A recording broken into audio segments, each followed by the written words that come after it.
Welcome back to another episode of 5 a.m. Theology. Rose, when you're reading the Bible chronologically, not only are the Psalms located within their authors, like Moses' Psalm is in the Moses narratives, David's Psalms are located with David's narrative, etc. But there's a bunch of Psalms that are undated and the author's anonymous. So they are put at the end of the Psalms that Solomon and his musicians wrote. And that's where we are this week. And that's why last week we were in Psalm 42 and 43, and this week we're in Psalm 10. Yeah. And that's just how it is in our reading. Chris, maybe it's because of the condition of the world right now, but Psalm 10 really hit me hard this year. Not only did it seem like it could have been written today, but the pain and the anger and the frustration of the psalmist that comes through really struck me. I felt like I could really relate to what the psalmist was feeling and saying. Because a lot of what he says, I've prayed myself. And I'll just read some of the psalm. For the wicked boasts of the desires of his soul, and the one greedy for gain curses and renounces the Lord. In the pride of his face, the wicked does not seek him. All his thoughts are, there is no God. His ways prosper at all times. Your judgments are on high out of his sight. As for all his foes, he puffs at them. He says in his heart, I shall not be moved. His mouth is filled with cursing and deceit and oppression. Under his tongue are mischief and iniquity. He sits in ambush in the villages. In hiding places, he murders the innocent. His eyes stealthily watch for the helpless. Chris, this psalm just exemplifies the frustration and anger that the people of God feel in the face of evil, especially when it seems like evil is winning. Yeah, and it really does feel like that today. The psalmist expresses frustration to God. He starts the psalm with, why, O Lord, do you stand far away? Why do you hide yourself in times of trouble? And it's not that he really thinks God is standing far off or hiding himself. He's just looking at the world around him and he's saying, it seems like the wicked are winning, God. They're in charge. They're persecuting innocent people. They're getting richer. They're cheating. They're lying. They're destroying. They're murdering. And the innocent are suffering. And it seems like the wicked are pretty much doing whatever they want. To put it bluntly, they're flipping God off, and it seems like they're getting away with it. And it's upsetting. It's very upsetting. And talk about righteous anger, seeing these people, like you said, Chris, flipping off God. I can't imagine anything that makes me more angry than that. Nope. And can't we all relate to this? Like you said, it's not that the psalmist thinks that all this has escaped God's notice. He knows it hasn't. In fact, he says in verse 14 in Psalm 10, but you do see, for you note mischief and vexation, that you may take it into your hands. So the psalmist knows that God sees all and is sovereign over all. He even knows that there will be spiritual condemnation for the wicked and the evil. But Chris, this is a lament psalm. And a lament psalm is one that expresses deep sorrow and pain. Yeah. And even though the psalmist knows that God will ultimately judge and punish these wicked people unless they have repented by that time, the things that he sees around him are so bad that he's just asking God to intervene with some earthly justice. And Rose, how often have you and I said to each other, just want to see some earthly justice? I want to see the people saved. But my gut, and my heart sometimes just want to see some earthly justice. I agree.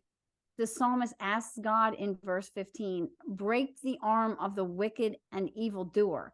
Call his wickedness to account till you find none. Again, it's so relatable. And it seems like the entire world has turned upside down. Things that are virtuous, fearing God, marriage, family, protecting children, sacrificing for others, integrity, hard work, honesty, fairness, following the law, like don't go trashing stores and stealing, loving your neighbor, all these things are now being called racist and phobic and even dangerous. It totally seems flipped on its head. We have had naked men and women, adults out with children in the streets of how many cities dancing. That's just crazy. It would have been against the law not that long ago. Men And, dressed as women are being given Women of the Year awards and bravery yeah, awards. it's crazy. And I even saw a tweet where someone said that anyone who refuses to accept the far left agenda, including transgenderism, homosexuality, drag queen story hours, and abortion, should be executed. I mean, this is where we're at in the world. Yeah. Yep. And you're right, Chris. All the things that used to be honorable and are still honorable, but in the world, they're now being disparaged. And in exchange, the world is celebrating narcissism, bigotry, hatred, pedophilia, child mutilation, child murder, lying, crime. We can go on. And it's hard to watch. It's hard to see innocent people having the FBI break into their houses with their kids watching. People are being handcuffed and treated like hardened criminals when all they did was disagree with the left's agenda, when all they did was pray outside of an abortion clinic. It's hard to see the government completely destroying people's lives simply because they're on the wrong side of the political aisle. It's hard to see that the law is behind teachers and others who want to indoctrinate and groom our children. And I just heard Daryl Harrison say, stop using the word groom. I was just convicted when I said it, that they are harming our children. Grooming is much too mild a word for what they're doing to our children. But good point. Like you said, Chris, it's hard to watch men dressed as women dancing in front of our children while children are putting dollars in their G-strings. It's hard to watch men dressed as women competing against women and in some cases seriously injuring them in sports. And like you, Chris, I admit that I've often prayed that if God isn't going to regenerate them, then please dispense some earthly justice and make that justice something that could only have come from the hand of God. Make it so extraordinary that people have to say, well, this is truly the hand of God. So I totally relate to this psalmist. I relate to his feeling. And like all the lament psalms, the most important part is the end.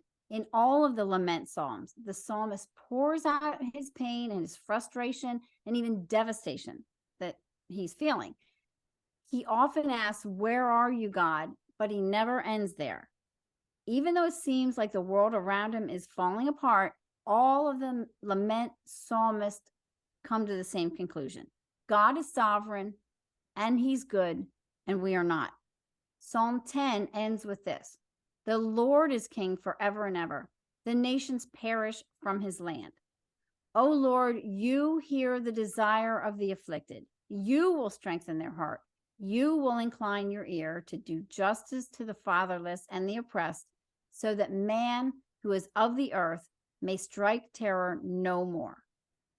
I believe it's fine to pray for earthly justice against evil. And we may even see God dispense some earthly justice. He certainly has in the past. Read the Old Testament. He's completely destroyed entire nations because of the evil they perpetrated.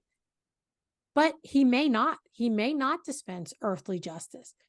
But Chris, I think instead of wallowing in our lament, we need to turn our eyes towards God and, like you said, rest in his sovereignty and his goodness. We can rest in the hope that ultimately God's justice will always prevail. The wicked, if God doesn't regenerate them, will be punished for their evil. And the punishment they're going to receive ultimately is far worse than anything we could conjure up ourselves. Yeah, it definitely is. And given that, we should be praying for these people who are so lost and broken. We should be praying for their hearts to be regenerated, praying for God to save them. It doesn't mean that we don't fight against evil. We have to, but we can rest that our sovereign, almighty God has justice firmly under his control. And we can lean into God's promise in Revelation 21:23-27, which says, and the city has no need of sun or moon to shine on it, for the glory of God gives it light, and its lamp is the Lamb. By its light will the nations walk, and the kings of the earth will bring their glory into it. and its gates will never be shut by day, and there will be no night there. They will bring into it the glory and honor of the nations, but nothing unclean will ever enter it, nor anyone who does what is detestable or false, but only those who are written in the Lamb's book of life. And that's a great place to end for today. Have a blessed morning, everyone.